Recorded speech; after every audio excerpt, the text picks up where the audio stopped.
Welcome, everybody, and happy Responsible Gaming Education Month. My name is Joe Maloney, and I am so thrilled to have all of you here today. Good afternoon to most of you. Good morning to some of you, wherever you are today. But we're really fortunate to have some really gifted and amazing gaming leaders with us here today. And we're going to sort of mark and sort of punctuate and pronounce and elevate and highlight all of the great work that's happening across the supplier category around responsibility. And so I'm super thrilled to have this panel here today that I'll just get to in just a second. But just to quickly look back on RGEM, we've just seen a tremendous amount of amplification across so many gaming industry stakeholders this month, from a lot of great activity on social media to stuff we've seen with regard to activations, both in person and on broadcast networks. It's been truly, truly fantastic. We've seen some great adoption and integration of AGA's Play Smart from the start. But most importantly, it's just been so great to see brands really leaning into the importance of consumer engagement and the importance and the amplification of responsibility. We're doing this because it matters, because we care. We're also doing it because our customers and players expect it. A couple quick thoughts, stats I'm going to throw out here. 84% of bettors are aware of at least one responsible gaming tool. 80% of casino gamblers set a budget before they play. And 88% of Americans believe it's important for the industry to promote and encourage responsible gaming. So these numbers are a clear demonstration of both industry commitment on RG education, but they also reflect where we need to continue to go to sort of meet those player expectations. As gaming has grown, our ability to innovate around RG has also grown, and that's what we're really excited to talk about today. The sophistication and proliferation of RG tools that are now more advanced, they're more genuine, they're more authentic, they're more intuitive to the player experience, and most importantly, could potentially serve as an early warning sign for problematic play. So we're going to focus on product innovation today. We're going to talk about what could potentially unlock responsible gaming's future. And we're going to talk about the importance of standards in creating a safer digital gaming ecosystem as well. So we'll have some time for Q&A at the end of this. I'm going to run back a bunch of questions across this esteemed panel. So hang tight on audience Q&A. We're certainly going to sort of get to that towards the back end of this webinar. But again, first and foremost, thank you all so much for your time, for taking time out of your day to be here and to really mark Responsible Gaming Education Month. So I'm going to jump into some quick panel introductions with some of the esteemed folks we have here today. Please welcome Jess Feil, a former, although not a peer to me, but an AGA alum, a proud AGA alum.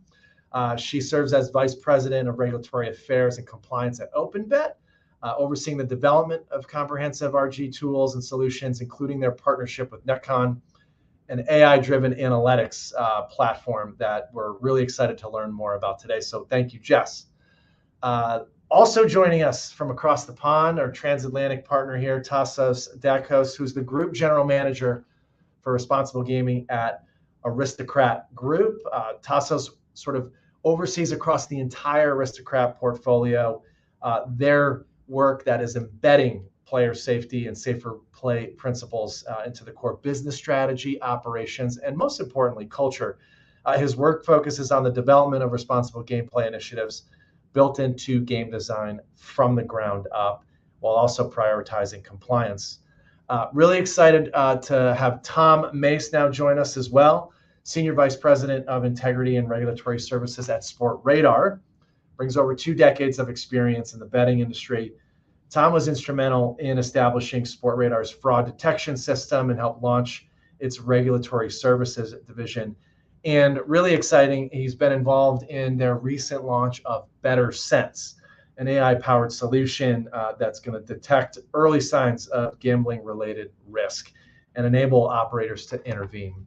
And then lastly, the one and only Dr. Jennifer Shatley, who I've really had the pleasure to get to know since she was named Executive Director of the Responsible Online Gaming Association. But that just shows me as this sort of mere interloper, here in the industry, because Dr. Shatley brings enormous experience from her time across the operator category and other settings in the gaming industry. So we're super excited to have her bring her industry-wide perspective really on how supplier innovation can contribute to establishing some of these shared standards and best practices as sort of she sees it from the operator level perspective. So thank you all so much.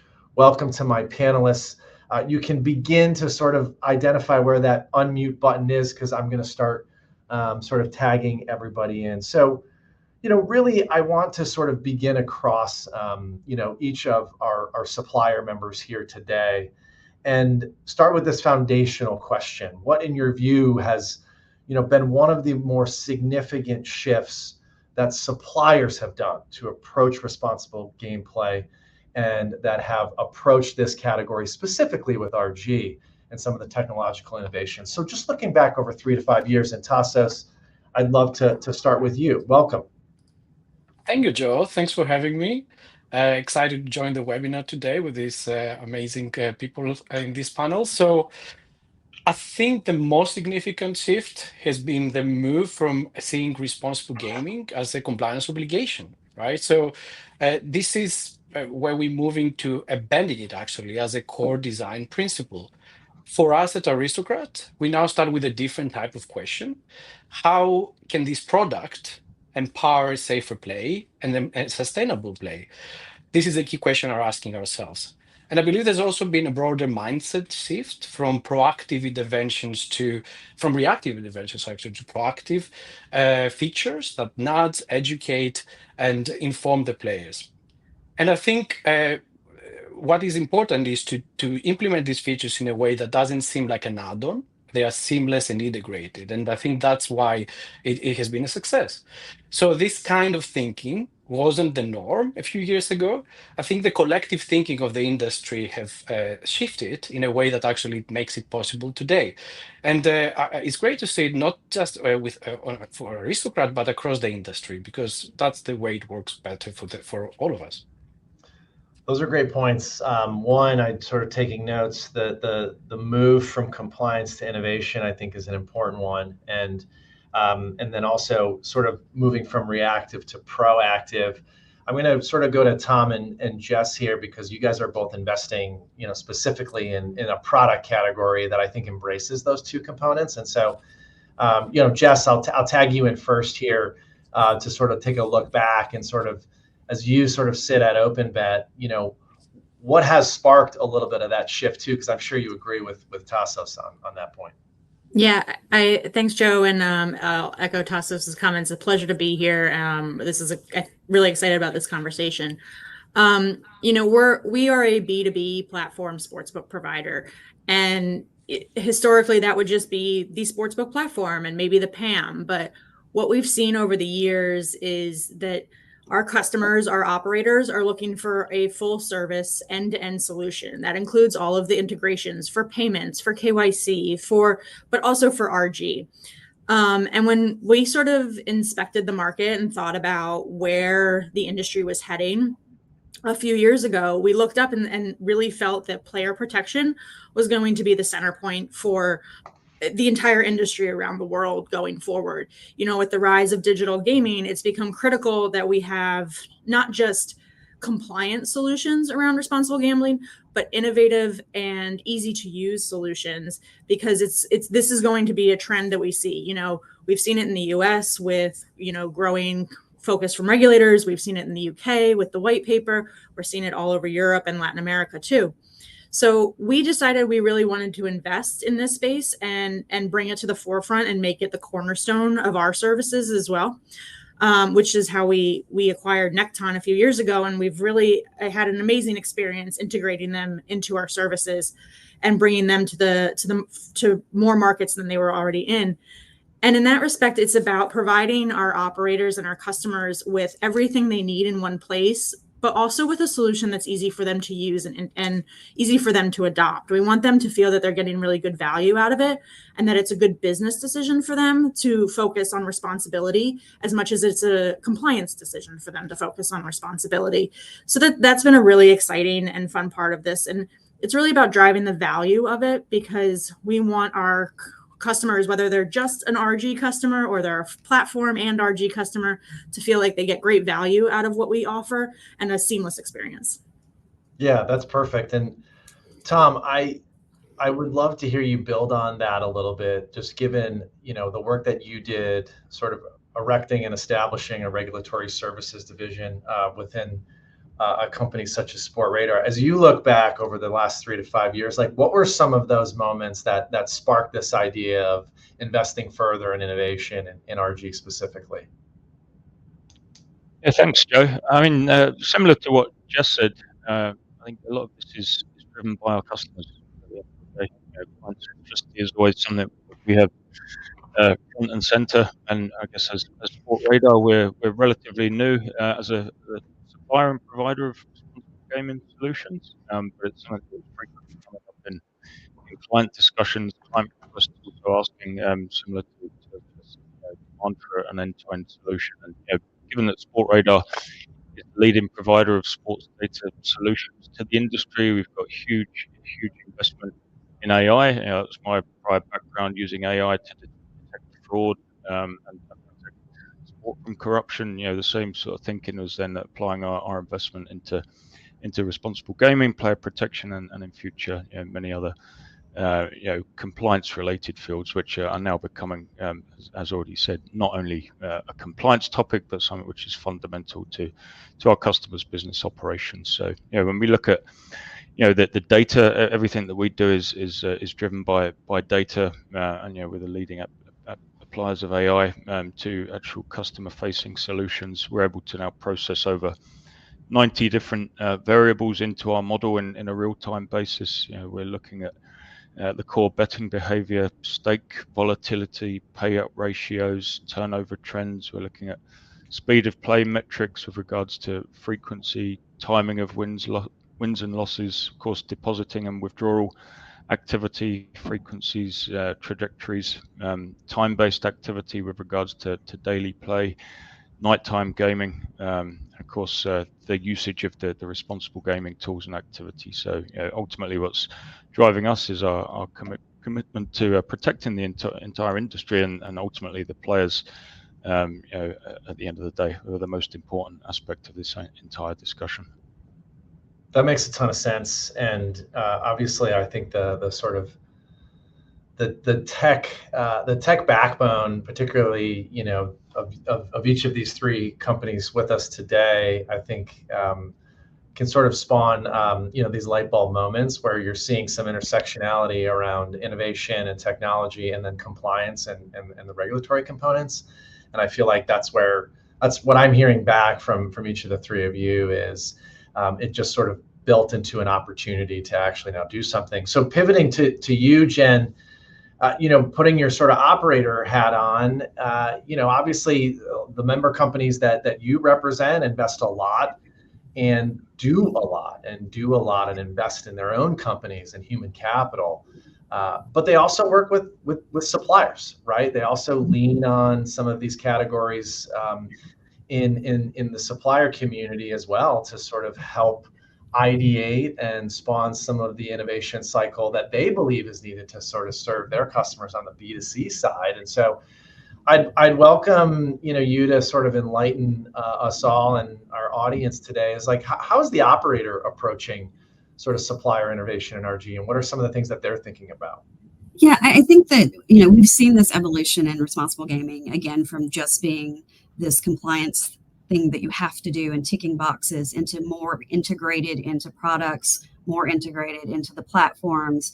And I think what we're seeing from an operator perspective is responsible gaming shouldn't be this standalone separate thing. It should actually be integrated into the play experience and into the player journey. And it should be, the innovation should come around what are the resources we're giving players that are actually going to be helpful for them and that they're going to use. Because having tools is one thing, having tools that people actually utilize is another. So I think we're going to see much more personalization around information that's provided for individuals to make much more informed decisions about their own gaming. And it's just going to be seen as sort of the customer service or customer experience rather than this responsible gaming, which has always been associated with problem gambling. We actually just did some research at ROGA, asking people if they set limits. And as you said at the top of the call, Joe, most people do set limits. And then we ask them, do you use the tools at the site? And the vast majority say no. And so then we tried to start asking, well, why? Because we want to overcome those barriers and get more engagement. We know these tools are useful. We know that they're efficacious, but we need people to use them. And one of the biggest things, not a surprise to me, was they associate these with problem gambling. They think they're problem gambling tools, and they're not relevant to them. So I think what we need to see as well is a repositioning of these tools, a repositioning of this information to make it just part of that play experience. And so to get more players to engage and utilize these types of tools. Well, that leads me to sort of my next sort of category of questions, which revolves around implementation and collaboration. And so, I'm going to sort of pivot to Tasos and Jess for this question. I mean, this is something you're hearing, right? Like you're hearing from operators and saying, hey, it was just like we're provisioning these things, but sort of we sometimes our adoption metrics aren't where we want them to be. I think you're both in different sort of categories of innovation. Tasos, you're sort of like in game design, right? And so I'm curious to sort of hear about, when you go from ground up game design and sort of building in some of these RG tools, what's the feedback from your customers, right? What is the feedback from your customers as it either moves to the casino floor or as something is then platformed, as part of a digital game design? I'd love to hear that. And then Jess, I'll come back to you. I think that the sense generally is that responsible gaming features can hurt revenue, which obviously we don't hear it directly, but obviously that's a concern that has been with the industry for a while. But this is actually changing, right? So we are proving ourselves that through player insights, we demonstrate that actually if these features are implemented well, can increase player satisfaction and retention.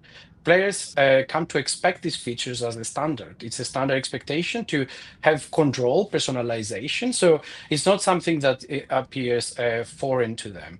I think other challenges that I can consider for operators is also how do we implement these tools successfully in legacy tools? There are some old technologies out there. How do we actually make it not look like an add-on, but actually integrated? And that's where we come in. We offer integrated solutions, complete solutions. And in order for this to work, we need to work very closely with our partners. We sit down together and understand the business model, and we develop tools that make sense to them. And I think one other thing that really works very well in these situations is that the shared ownership, when responsible gameplay isn't seen as a compliance requirement, but is embedded very clearly in product, marketing, operations, then the results are better for everyone. I love that. And it does tee you up, Jess, nicely, because I think, again, you discussed that the products are B2B in nature. And so, when you encounter, like, let's say a refrain that, is this going to potentially cost me revenue, right? Like how do you sort of drive the conversation to like how, RG actually enhances safer and more sustainable play? Mm-hmm. In our case, we do it with research and data. I think for us, we really want the tools we put out in the world to be based in quality research, quality evidence that we know not just are effective, but are also what is the impact on the larger business. So, our system, AI-driven real-time player monitoring. I loved what Tom was saying earlier with the 90 different pieces that they use, behavioral metrics they use. We're doing something very similar. We have our system is built on research by a behavioral psychologist who's studied gambling his entire career, understands what the markers of harm are, how they should be balanced, and things of that nature. But that also allows us to then take the next several steps, which is not just quickly and effectively identify players that are demonstrating, a trend in their behavior or in their play that might be problematic, but it also allows us to intervene more effectively. We know what interventions work. We know that being a neutral intervention is more effective with a player than something that might be, hey, do you want to look at these problem gambling tools? Because as Dr. Shatley was saying, people envision these tools as something for problem gambling, and unfortunately that comes with a lot of stigma, and that might reduce someone's willingness to use the tool. But our interventions are thinking more, how do we get the player to correct their behavior and develop better habits? So if our system flags someone is playing and it showing some risky behaviors, rather than say, hey, look at these tools, we'll say, hey, here's a self-assessment. And here's how you compare to others who are like you, because people don't like to be outliers in their lives. Or we might say, hey, we see you've won a lot of money. Why don't you sign off and use your winnings to take your family out to dinner or something like that? Things that are easier for players to understand and digest without feeling like there's a stigma attached to the communication. But then from the business side, that also means you've got a better touch point with your customers. You're building a better relationship with them. But also what we've found is better player loyalty. So while oftentimes from potential customers, new customers, current customers even, they say things like, oh, but this is going to have a negative impact on business and revenue.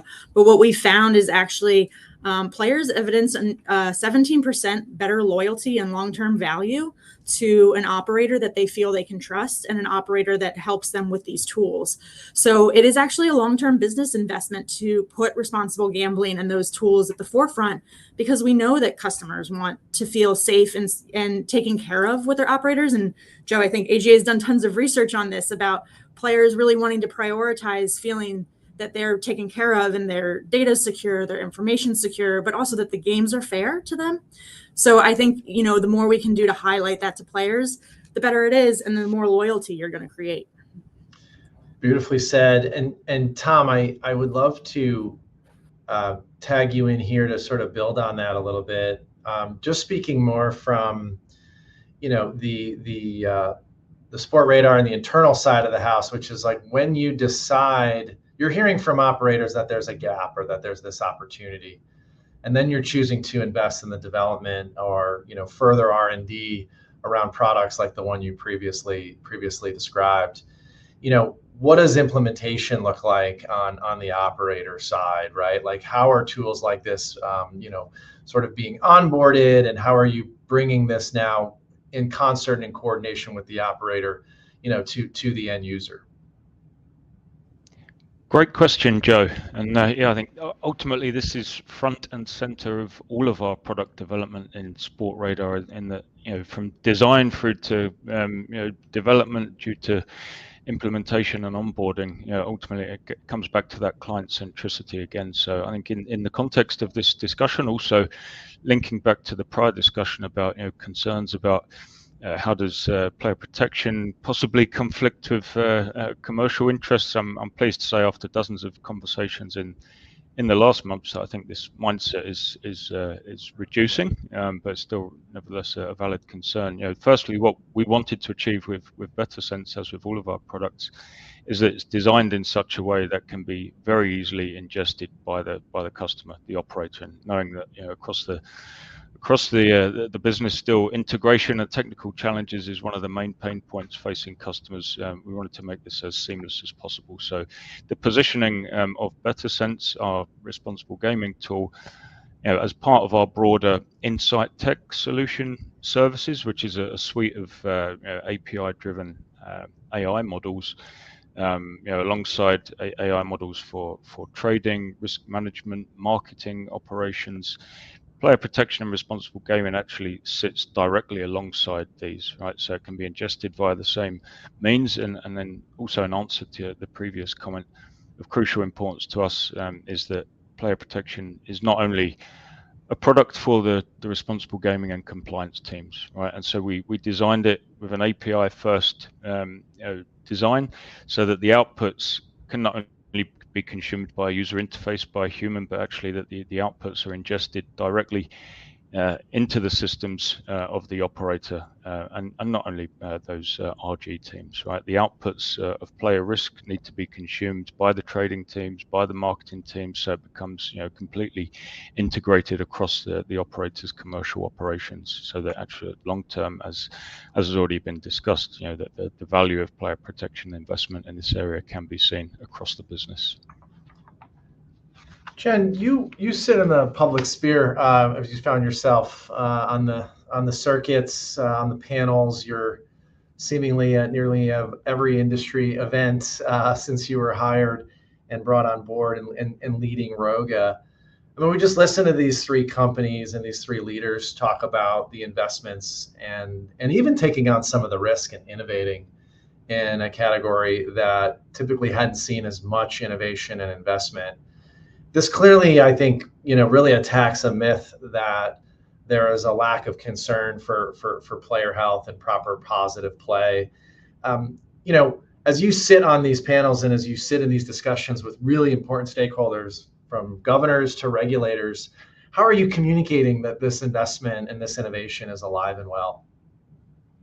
Yeah, and I think the formation of ROGA itself is kind of a testament to that there is a lot of resources and a lot of, I would say, brain power being put towards how do we evolve responsible gaming practices and how do we come together and do this more collaboratively? Because I think we can do it better when we do it collaboratively. And how do we utilize innovation in the space? We, as an industry, we're very fast to develop new games, new products, new technology. How do we put that same excitement and push around responsible gaming as well? And I think we are. We have a lot of very high-profile initiatives that we're pushing at ROGA, and everything is underpinned, going back to what Jess was saying earlier, on evidence. Everything should be empirically based. I think one thing we should be cognizant of is the products shouldn't be driving the field.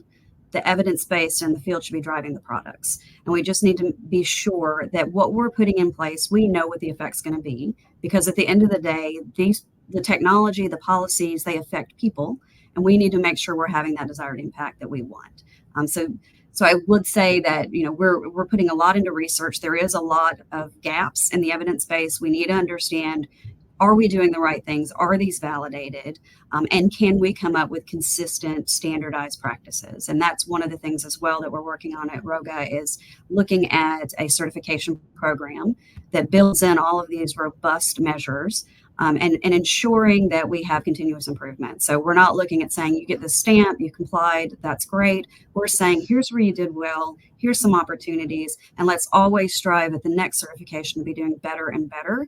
And innovation is going to drive that, and the products we're talking about are going to drive that.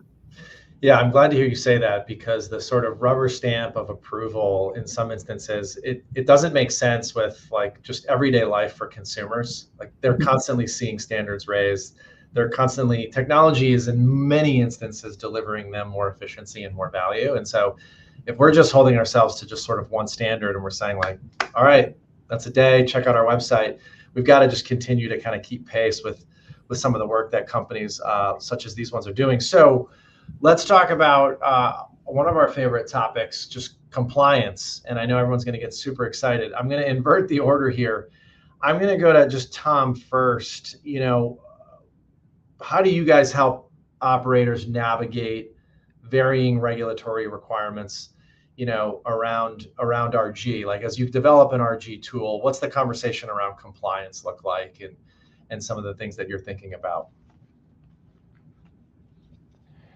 I mean, this is always a key part of the discussion, Joe. Of course, these products at the end of the day are meeting regulatory and compliance requirements, which are strengthening all the time. So alongside our product and the outputs that provides, we always offer a consultancy service, if you like, whereby we have partners and experts in-house. As already said, we partner with academic institutes to provide that validation of the outputs, and then also to further advise on how ultimately the product can be used to meet regulatory requirements. So this is always front and center of our approach when it comes to any products.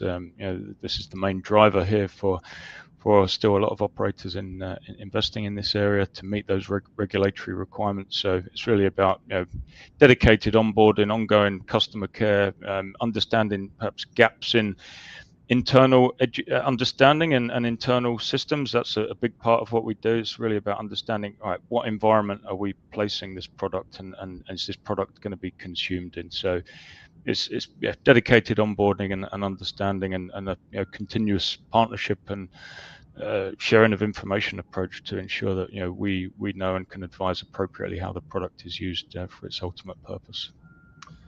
Jess, what's a common compliance headache that you would hear about as you guys think about products such as this one that you're just focused on immediately to sort of overcome or combat if it's just a myth, right?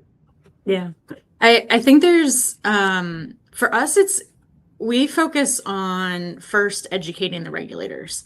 Regulators are so receptive to those discussions about what tools exist, how do they work, what is the research and data showing. It's sometimes easy to forget that our regulators are often drinking from a fire hose. There's a lot for them to absorb. They have a lot of responsibilities, a lot of things to worry about. And if you look at the responsible gambling regulations generally around the world, they're very much sort of focused on two things. What's the general objective? Well, we're gonna generally have tools in place to ensure player protection, but maybe we're not saying how we get there or what the measurements are. And then the second thing is the reporting. How often are you bringing in, what data are you providing to the regulator or others or whatever other obligations you might have to report it, how often, and then how do you report incidents to your regulators? And on that, we focus, going back to the education piece, we really focus on showing the regulators how tools that like what we have, like Necton, can help them achieve their goals in a really effective and more streamlined way that'll be easier for them to manage the data and reports that they're getting in at the end of the day. Because oftentimes what we've found is we'll go to a regulator and explain the tool and they'll say that's great, but they're having that conversation with several other suppliers and the metrics may not be the same from one to the next. And so they're not able to compare these reports in a completely consistent way. It's more of an apples to oranges comparison, or maybe even like apples to loaf of bread if it's really far apart. So we really talk to them about the importance of them understanding the data that operators are taking in and then how it's analyzed and how it's digested. And then from that, in our experience and what our tool does is oftentimes we get asked, well, can you tweak those metrics? Can you change them? And for us, the answer is no. We have set the thresholds, we have set the metrics, we have set the factors the way we have because it's based in research and science. But what we can do is we can create a more bespoke product with you around the reporting, around what flags are being raised to your in-house responsible gambling teams so that they can or customer service teams so that they can act when they need to. We want the functionality of the product to meet everybody's needs, whether that's the regulator and the reports and information they're getting, or the operator and the alerts and reports they get. But at the end of the day, that we do focus on making sure that the underlying data and information about the player is correct, and sharing that with regulators so they can understand what they're looking at.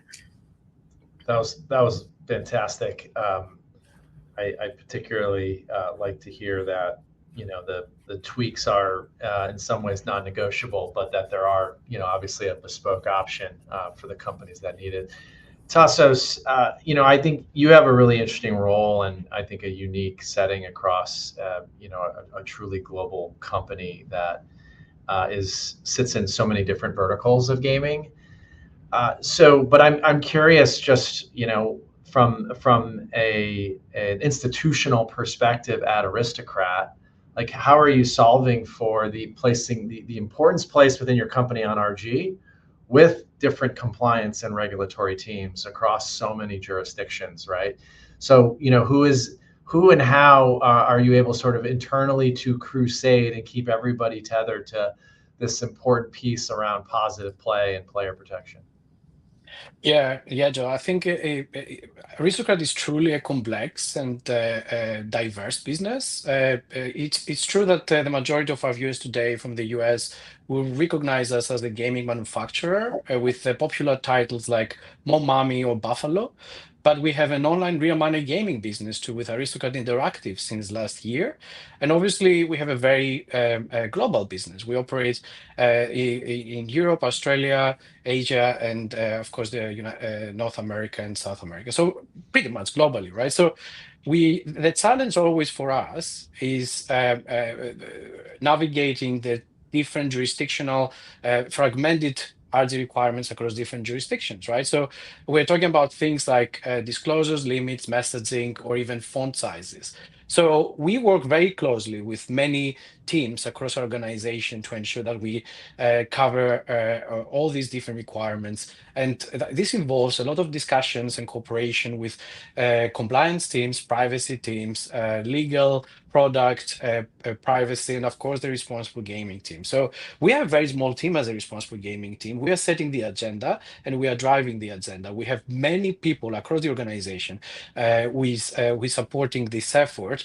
So I would say it's not as a big challenge because we have some really wonderful people in our organization, but it can be a challenge when a minor, difference in one jurisdiction can obviously influence the design or change our approach when it comes to some solutions.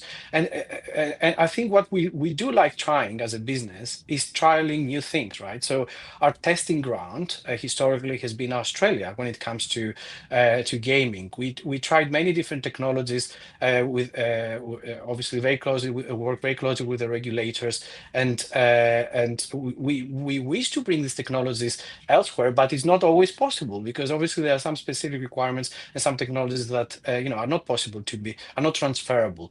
But yeah, it's quite an interesting challenge for us. That's great. So we have a couple of questions in the chat, and thank you folks for submitting a few questions in the Q&A. We're just going to cover one final topic and then we'll get to some of the audience Q&A. Jen, I spared you the discussion around compliance, but I'm going to tee you up to lead us off on, really what excites you about the future. What are you thinking about over the next 2 to 3 years around responsible gaming and innovation? And truly what's motivating you to continue to sort of marshal I think the resources of what you're doing at ROGA and the feedback you're hearing about the promise and the sort of the onset of additional technology here in the future. Yeah, I think there's several things I'm excited about. One, I do think, and we've talked about it a little bit as well, it's the more personalization around RG and how we can really use AI, machine learning, and these types of technology to really make responsible gaming resonate with each individual based on their own individual play. And I think that's where we're really going to get more engagement, more uptake, and I'm really excited about that. And I think now we've reached sort of an evidence-based and technology base where we can start doing these types of things. And to points that were made earlier, it's one thing to identify risk, then what do you do? So how do we engage with the player? How do we nudge them to motivate behavioral change as a prevention mechanism? Because the intent of the technology should not be to spot a problem gambler, which unfortunately is what it used to be. Fortunately, it has moved now more towards this identification of risk. And that's more appropriate from an operator side, because now what you should be doing is trying to interact with the guest and try to change that behavior, because that's what we're doing with responsible gaming is prevention. We're not doing problem gambling programs. We're doing responsible gaming prevention programs. So I'm excited about the prospect of that. And the other is really the collaboration. I think the more collaboration we get across operators, across the industry, the more effective we'll have solutions. The one thing selfishly that I'm very excited about from a product is the data clearinghouse that we're creating at ROGA. The first iteration of that we're doing is around a shared self-exclusion list. Being in this field for 25 years, this is something we've talked about for a long time. It's never been successfully done, certainly not in the US. So now we are moving towards that with the ROGA list. I will say there's a lot of challenges. The technology is easy. It's the policies. So you have to get around the policies in order to be able to implement. But I'm very excited about that. And I think that as we start having a more holistic view of a player instead of a platform view, that's when we can really make some significant progress in responsible gaming, and also help support those that are saying, I'm vulnerable, I need to take a break from gambling, and support those decisions across all jurisdictions and across all operators. Yeah, I love that, because I feel like we're barely scratching the surface, and we're still learning about this transition from how to spot a problem gambler to building tools that help us identify risk and then promote that positive play. One more question about the future that I'm just going to throw to Tom really quickly. If you had to give one piece of advice to operators looking to enhance, their RG initiatives, what would that advice be to the operators, right? To the sort of customer set that you're interacting with? Yeah, I mean, there's many pieces of advice. I guess the main one is following the same kind of themes to what Jen just spoke about, and really is about thinking big and trying to really invest in this before you're asked, and trying to ultimately drive standards here. So I think a great example of this, which I can refer to, and some of you may have seen the news that was released this morning, that we're very excited to announce first of its kind collaboration alongside our partners Underdog and Birch's Health, a model between ourselves as the provider of responsible gaming tools, the operator, and a national clinical care provider in Birch's. So I think this is a fantastic model of what a holistic cooperation could look like, and a great sign of really forward thinking by an operator. So the way that this will work is at the first part of the step with Better Sense and the AI outputs and risk flags being ingested into the Underdog sports betting ecosystem for that personalized identification of risk.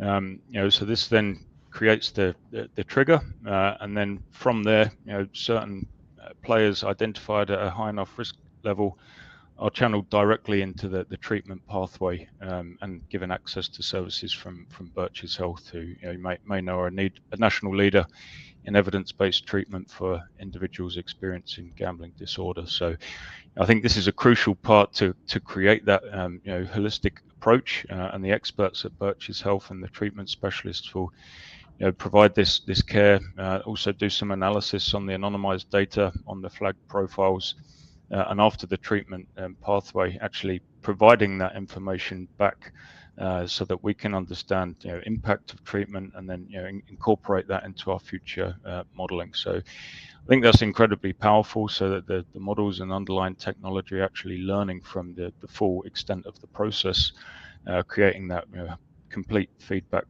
closed loop, and allowing and facilitating that the model is really continuing to learn and become more powerful. So Underdog, a great example of what a forward-looking program could look like. And we're very excited to kick this off in the NFL and college football seasons very soon. That's great news. So we've got a couple questions we've got time for with our audience Q&A. So this is a great one. I'm going to throw it to Jess. How much does RG drive the need for innovation as compared to the industry's innovation requiring additional RG tools? So, are we basically, is just RG driving that innovation, or is it the inverted? Is it the innovation taking place within the industry describing more of a need for additional RG tools? Yeah, that's a really interesting question. I think I'm going to say it's largely, in my view, the RG is being driven for its own innovation, and the innovation is focused on developing that. But with a caveat that the pace at which games and the industry are innovating in the marketing and the gaming and all of those things is so fast that we're also getting a lot more data, and we have so much more information about our players, about what's effective with them, how we reach them, and those things, that actually really dovetails nicely with development in the RG space, because when we integrate our responsible gambling tool in, it integrates with all parts of the system, your marketing, your player loyalty, your, all the different, the payment system, the whole thing. So what do we do with all of that data that is now digitized, is coming in faster and faster every day? And how can we get effective conclusions and analysis out of that data? And that's really going to drive it. I would say, though, that at the end of the day, I think there's just been a real cultural shift in the industry about wanting to focus on responsibility and player protection, because, a very well-known compliance officer once said to me, he said, we shouldn't compete on compliance. But at the same time, I do think we can show that our players are betters, that we are trying to provide them tools that are effective and give them an enjoyable experience from all steps, whether that's the games themselves, to onboarding, to setting up payments and withdrawals, to responsibility itself. And I think that's an important part of the process. Can I add to that, Joe? Yeah, I was about to ask you, Tasos, to jump in. I'm curious to hear your answer.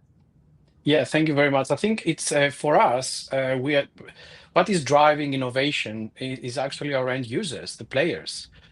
We create solutions according to the player needs, because we're staying very closely through consumer insights and research, right? So we understand that we need to change, we need to adjust our products, and the new technologies allow us to do this better.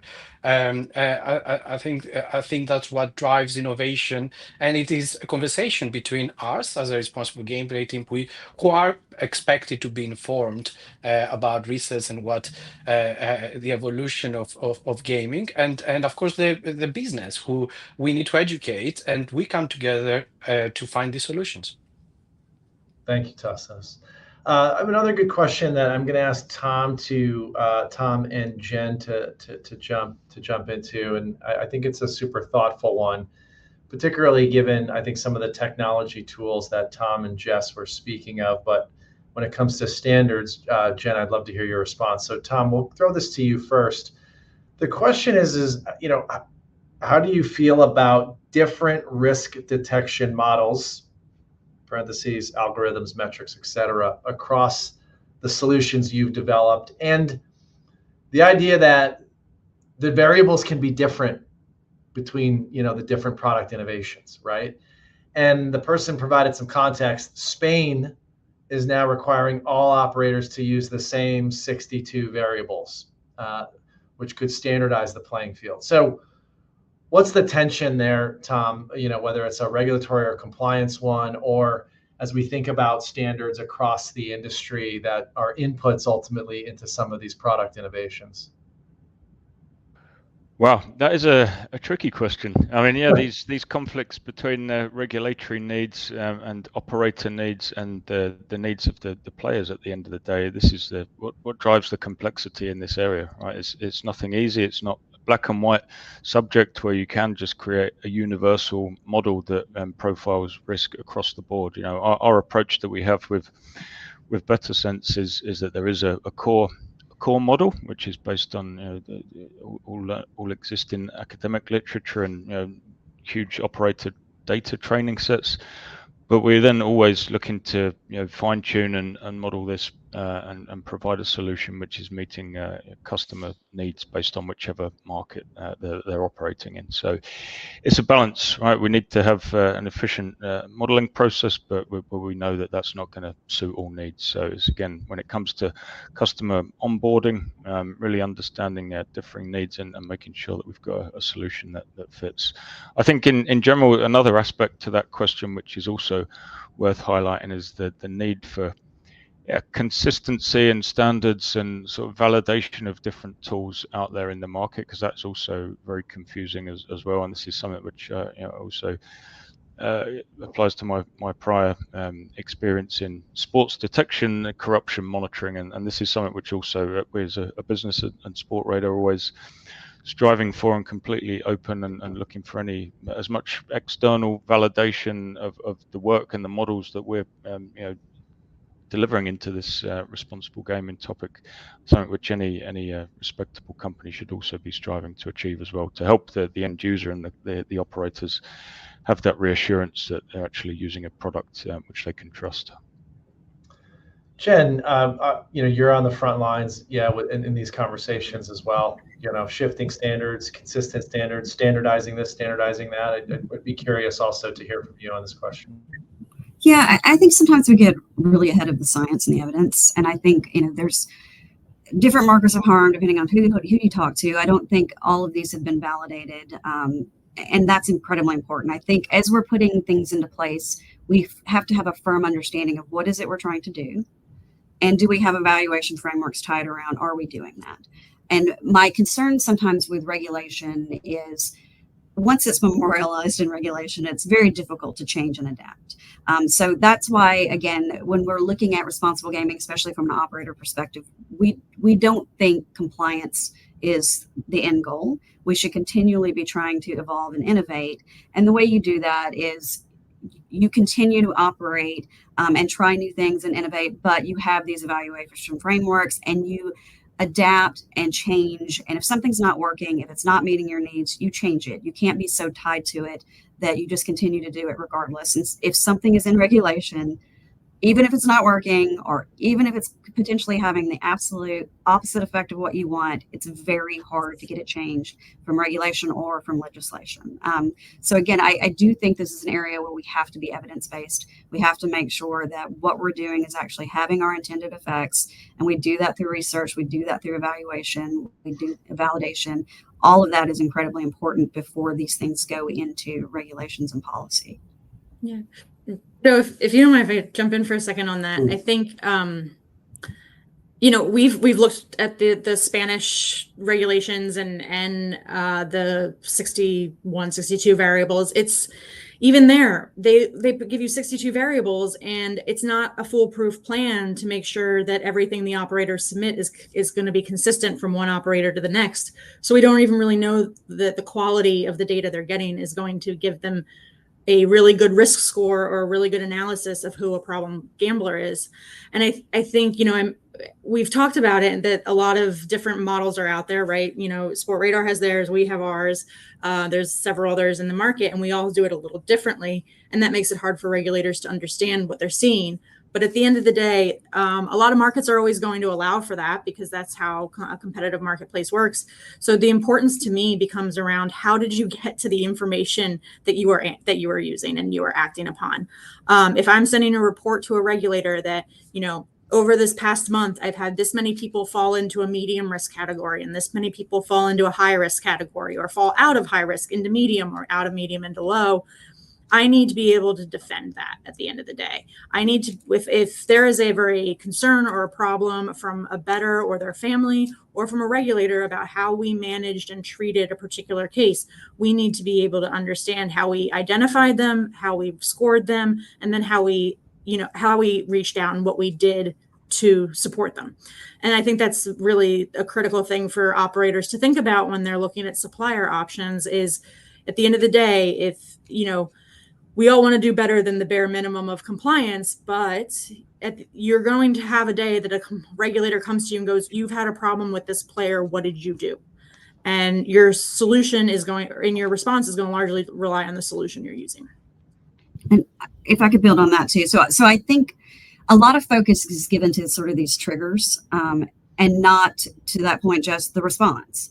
Because just because you identify someone as being whatever arbitrary category it could be that they ended up in this category, what are you doing in response to that? And is it changing behavior? And that's the ultimate goal. So I think, we can debate what the triggers are for all day long.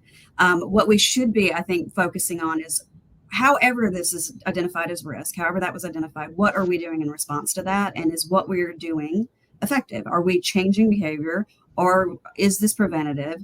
The end goal, again, should not be, okay, I've identified someone who has a problem and now I need to get them to support resources. Then it's too late. What we should be looking at is that early spectrum of where can we actually interact with the guests throughout this play if we see whatever we've defined as risk and change that behavior. And so I think that's where the the nuance of the discussion is getting lost. It seems to be turning into diagnostic criteria from a technology perspective, which I think is inappropriate. And it should be more focused on, okay, this risk, whatever it was, is identified. How are we then responding to that? And how is that interaction with the player working? That's great. That was a terrific question, and thanks so much to the audience Q&A. We do not have enough time to take on some additional questions, but I do want to now take a moment to just thank each and every one of you for our panelists for taking time to join us here today. It was a great discussion to just discuss your respective sort of innovation arcs within your company, and then obviously to have the perspective of Jen as well, who is on the front lines, as I mentioned earlier, sort of promoting a lot of these innovations that operators are enhancing and embracing, and that suppliers are developing and relied upon to contribute to the innovation cycle as it relates to RG. To our audience, over 150 of folks took the time to join us. Thank you. Thank you all for everything that you are doing on RGEM, and will continue to do between now and the end of next week as September concludes. But just to remind everybody, we certainly do not need a Hallmark card month, if you will, to sort of amplify the great work being done around RG. Please, reach out to us here at the AGA. We've got a great RG toolkit set of assets that you can draw upon for the rest of this month, but also, seek out us if you want to follow up with any of our panel members today. I'm sure they enjoyed the conversation. So Tasos, Tom, Jess, Jen, thank you so much for being here. And to all of our audience, thank you for taking the time. This will conclude our webinar. To my fellow presenters, you will go dark here any minute, so thank you. There's not some waiting room. And everyone, enjoy the rest, the start of your fall, actually. So thank you so much.